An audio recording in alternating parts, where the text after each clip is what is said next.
ఎన్నికలు జరిగిన తీరుపై ఆత్మకూరు ఎన్డీఏ కూటమి అభ్యర్థి రామ్ నారాయణ రెడ్డి ఆవేదన వ్యక్తం చేశారు. దేశంలో ఎక్కడా లేని విధంగా ఐఏఎస్, ఐపీఎస్లు అధికార పార్టీకి ఊడిగం చేశారని ఆరోపించారు. సమస్యాత్మక ప్రాంతాలను గుర్తించామని ఆర్ఓ అధికారి దృష్టికి తీసుకువెళ్లినా చర్యలు చేపట్టలేదంటూ విమర్శించిన నారాయణ రెడ్డి రాబోయేది ఎన్డీఏ కూటమి ప్రభుత్వమని, చంద్రబాబు సారథ్యంలో రాష్ట్రాన్ని ముందుకు తీసుకువెళ్తామని ధీమా వ్యక్తం చేశారు.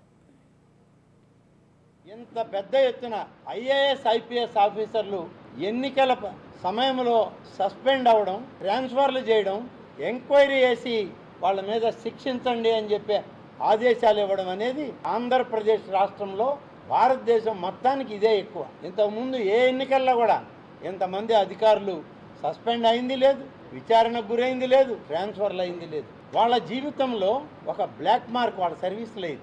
మళ్ళీ ఎలక్షన్ కమిషన్ రెస్టోర్ చేయండి అని చెప్పి ఆదేశాలు ఇస్తే తప్ప వాళ్ళకి బ్లాక్ మార్క్ పోదు. వాళ్ళ సర్వీస్ ఎంటైర్ సర్వీస్ దానికి కూడా సిద్ధపడ్డారు అంటే ఇక ఐపీఎస్ ఆఫీసర్లు, ఐఏఎస్ ఆఫీసర్లు ఇదా మీరు నేర్చుకుంది? డిఓపేటీలో మీకు ఇచ్చిన ట్రైనింగ్ ఇదేనా?